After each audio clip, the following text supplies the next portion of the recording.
नमस्कार, आपका स्वागत है। साथ ही साथ मेरा भी स्वागत है। आज हम बात करेंगे बिग बैंग सिद्धांत के बारे में कि कैसे पृथ्वी की उत्पत्ति बिग बैंग सिद्धांत से हुई थी। तो परमाणुओं के 3 हिस्से होते हैं, न्यूट्रॉन, प्रोटॉन और इलेक्ट्रॉन। आजकल इसके नाभिक की खोज की जा रही है जो सूक्ष्मतम पदार्थ हो सकते हैं। परमाणुओं से संसार की रचना हुई है।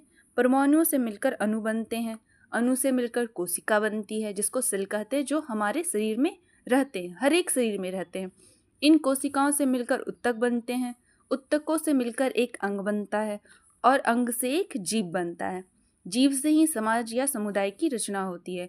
इस समुदाय को हम व्यापक स्तर पर हम जब लेते हैं तो उसे पारितंत्र कहा जाता है। पारितंत्र का बड़ा हिस्सा वायुम कहलाता है।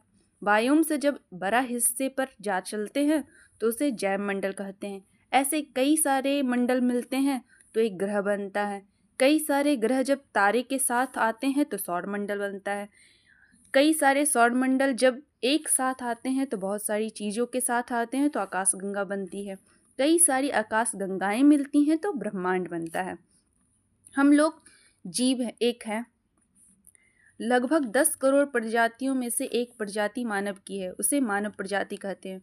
जैसे जैव मंडल, स्थल मंडल मिला, वायुमंडल मिला, जल मंडल मिला तो मिलकर एक ग्रह बना, जिस ग्रह का नाम है पृथ्वी। पृथ्वी जैसे और 8 ग्रह हैं। जिस परिवार का सदस्य पृथ्वी है उसमें 8 और सदस्य हैं। पृथ्वी के अलावा सूर्य, बुध, शुक्र, बृहस्पति, मंगल, शनि, वरुण एवं अरुण, यानी पृथ्वी के साथ 8 ग्रह और एक तारा जिसका नाम सूर्य है। इस एक तारा, सूर्य और 8 दूसरे ग्रहों को मिलकर सौरमंडल कहा जाता है। पहले प्लूटो भी था इसमें, लेकिन 2006 में इसको बाहर कर दिया गया। क्यों किया गया? जब ब्रह्मांड की पढ़ाई करेंगे तब इसको समझेंगे। तो फिलहाल पहले 9 ग्रह थे, अब 8 ग्रह हैं। सूर्य, बुध, शुक्र, पृथ्वी, मंगल, बृहस्पति, शनि, अरुण, वरुण। एक बात ध्यान दीजिएगा कि प्लूटो को बौना ग्रह कहते हैं, ठीक है। इस परिवार का मुखिया सूर्य है जिसका नाम तारा है। तारा अलग होता है, ग्रह अलग होते हैं, बौना ग्रह अलग होता है। इतना ही अलग नहीं होता कि बृहस्पति एवं मंगल के बीच में बहुत सारे छोटे छोटे पदार्थ हैं जिनको क्षुद्र ग्रह कहते हैं। इन सब के बारे में विस्तार से हम अध्ययन करेंगे। ब्रह्मांड के ऊपर एक क्लास होगी। अब इन सारे ग्रहों में से एक ग्रह है जिसका नाम है पृथ्वी, और सारे के सारे ग्रह एक रास्ते पर सूर्य की परिक्रमा करते हैं। इसका मतलब है कि सूर्य से जो ग्रह जितना दूर होगा उसका परिक्रमा पथ का रास्ता उतना ही बड़ा होगा और उसको सूर्य से के चारों तरफ घूमने में उतना ही समय लगेगा और सूर्य की रोशनी उन पर उतनी ही कम जाती होगी। मतलब सूर्य का सबसे ज़्यादा रोशनी, उष्मा सबसे ज़्यादा किसको मिलती होगी? उस ग्रह का नाम है बुध, और सबसे कम जिसको मिलती है उसका नाम वरुण है। अब देखिए, अणु परमाणु का अध्ययन किया जाता है भौतिकी शास्त्र में या रसायन शास्त्र में। कोशिका, उत्तक, अन्य जीव समुदाय जिसका अध्ययन किया जाता है जीव विज्ञान में। पारितंत्र, वायुम, जैव मंडल में इसका अध्ययन किया जाता है। जिसका अध्ययन किया जाता है वो इकोलॉजी है। ग्रह, सौरमंडल, इसका अध्ययन भूगोल में होता है। आकाश गंगा एवं ब्रह्मांड का अध्ययन किया जाता है खगोल शास्त्र में। इन्हीं के से सारे विषय बने हैं, चाहे विज्ञान हो, चाहे भूगोल बना हो, चाहे ब्रह्मांड शास्त्र बना हो, चाहे कोई भी बना हो। विषय वस्तु के आधार पर विषयों का नाम दिया जाता है। अगर किसी के अध्ययन के केंद्र में पृथ्वी है तो उस विषय का नाम कह दिया जाता है भूगोल। फिलहाल हमें बात करनी है पृथ्वी के बारे में। पृथ्वी के बारे में पहले से मैंने आपको बता दिया कि पृथ्वी बनी हुई है 3 मंडलों से मिलकर, स्थल मंडल, वायुमंडल एवं जल मंडल। इन 3 मंडलों से मिलकर पृथ्वी का निर्माण हुआ है। हमें समझना है कि पृथ्वी की उत्पत्ति कैसे हुई। सिद्धांतों में नहीं जाते हैं, सीधे आते हैं 20वीं सदी का योगदान है, कह सकते हैं मूल रूप से। 1920 के आसपास की बात है। एक सिद्धांत दिया गया, एक व्यक्ति हुए जिनका नाम था लिमित्रे। उन्होंने एक सिद्धांत दिया जिसको बिग बैंग सिद्धांत कहते हैं। उस समय हब्बल साहब ने एक यंत्र बनाया था, दूरदर्शी, टेलीस्कोप। दूरदर्शी से दूर की वस्तुओं को देखा जा सकता था। उस दूरदर्शी का उपयोग किया तब तक विज्ञान काफ़ी उन्नत हो चुका था। लिमेत्रे ने संकल्पना की कि ब्रह्मांड की उत्पत्ति कैसे हुई थी। तो ब्रह्मांड की उत्पत्ति हुई थी बिग बैंग सिद्धांत से, क्योंकि उसी ब्रह्मांड का ही हिस्सा सारा, जिसमें आकाशगंगा, ग्रह सब आते हैं। जिस तरह से ब्रह्मांड की उत्पत्ति हुई उसी तरह से पृथ्वी की भी उत्पत्ति हुई। यह सिद्धांत यही बताता है। ठीक, तो देखिए बिग बैंग सिद्धांत क्या कहता है, मतलब कि बिग बैंग सिद्धांत के हिसाब से क्या हुआ। यह सिद्धांत कह रहा है कि एक आद्य पदार्थ था लगभग 14 अरब वर्ष पूर्व, जिसका तापमान और दबाव इतना अधिक था, इतना ज़्यादा था कि उसका मापन कुछ बना ही नहीं कि हम इसको किसी चीज़ से इसको प्रस्तुत कर सकें।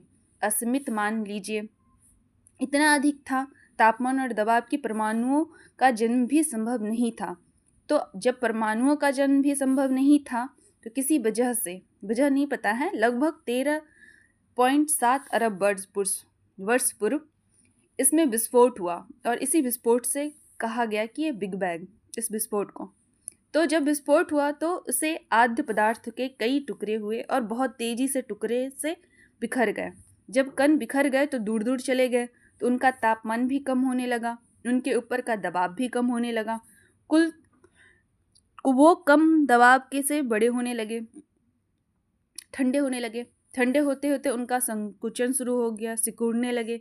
कोई भी चीज़ ठंडी होती है तो संकुचित होती है, तो सघन भी होती है, सघन होने लगे। जब तापमान और दबाव अनुकूल हो गया तो पहले प्रारंभिक परमाणुओं का जन्म हुआ, जैसे हाइड्रोजन सबसे हल्का परमाणु है, तो हाइड्रोजन का जन्म हुआ। जब दबाव और तापमान दोनों कम हो गए, हाइड्रोजन गैस बनी, हीलियम गैस बनी और इस तरीके से इन पदार्थों की रचना शुरू हुई। अब क्या स्थिति है कि अब हमारे पास बहुत सारे पदार्थ यहाँ वहाँ बिखरे हुए हैं। न्यूटन का नियम कहता है किसी भी वस्तु में एक आकर्षण बल होता है। हर वस्तु को अपनी ओर आकर्षित करती है और अपनी तरफ खुद भी आकर्षित होती है। ये भी बात ठीक है। तो क्या होने लगा, यह कण इसको अपनी तरफ आकर्षित करने लगा, यह कण इसको अपनी तरफ खींचने लगा, फिर खींच लिया तो बड़ा होने लगा, भार बढ़ा, गुरुत्वाकर्षण बल बढ़ा, इसको भी खींच लिया, इसका आकार बढ़ गया, ऐसे खींच लिए गए और ऐसे करते करते ये छोटा सा कण एक बड़े कण में परिवर्तित हो गया और इसी प्रक्रिया को ब्रह्मांड में पिंडों की रचना शुरू हो गई। ब्रह्मांड में पिंड बनने शुरू हो गए और इसी प्रक्रिया से सूर्य बने। ऐसी ही प्रक्रिया से न केवल सूर्य बने बल्कि सौरमंडल बना, ग्रह बने, ब्रह्मांड बना, आकाशगंगा बनी, यानी इसी प्रक्रिया से पृथ्वी भी बनी। तो इसी पृथ्वी को उत्पत्ति के लिए सबसे सटीक सिद्धांत है वो बिग बैंग सिद्धांत है। पृथ्वी की उत्पत्ति से संबंधित विभिन्न सिद्धांत प्रस्तुत किए गए, परंतु सभी दिए गए सिद्धांतों में बिग बैंग सिद्धांत सर्वाधिक स्वीकृत है, वैज्ञानिक एवं मान्य है। इसका प्रतिपादन लिमेत्रे नामक वैज्ञानिक द्वारा किया गया। इस सिद्धांत के अनुसार आज से लगभग 13.7 अरब वर्ष अत्यधिक तापमान एवं दबाव पर एक आद्य पदार्थ उपस्थित था। इस आद्य पदार्थ का तापमान एवं दबाव इतना अधिक था कि इसमें परमाणुओं का जन्म भी संभव नहीं था। 13.7 वर्ष पूर्व इस पदार्थ में अचानक बड़ा विस्फोट हुआ, जिसे महाविस्फोट एवं बिग बैंग भी कहा जाता है। इस विस्फोट के उपरांत आद्य पदार्थ के कण अत्यंत तीव्र गति से अलग अलग दिशाओं में फैल गए और फैलने लगे। इस प्रक्रिया से उन पदार्थों के तापमान एवं दबाव में कमी आई और हल्के परमाणुओं का जन्म संभव हो पाया। ये पदार्थ अपेक्षाकृत ठंडे होने लगे और सघन भी। अब ये छोटे छोटे कण एक दूसरे की ओर आकर्षित होने लगे, जिससे उनका आकार बढ़ने लगा और ब्रह्मांड के विभिन्न पिंडों का निर्माण प्रारंभ हुआ। इन्हीं पिंडों से मिलकर पृथ्वी के और सौरमंडल का निर्माण हुआ, जिससे सर्वाधिक प्रमुख सूर्य एक तारा है, जबकि इसके साथ 8 ग्रह हैं। कई उपग्रह इस सौरमंडल में शामिल है। पृथ्वी की उत्पत्ति इसी प्रक्रिया से हुई और विभिन्न साक्ष्यों एवं प्रमाणों के आधार पर पृथ्वी की आयु 4.5 अरब वर्ष बताई गई है। अब पृथ्वी की उत्पत्ति की बात पूरी हो गई है। आगे फिर हम दूसरे विषयों पर बात करेंगे। तब तक धन्यवाद।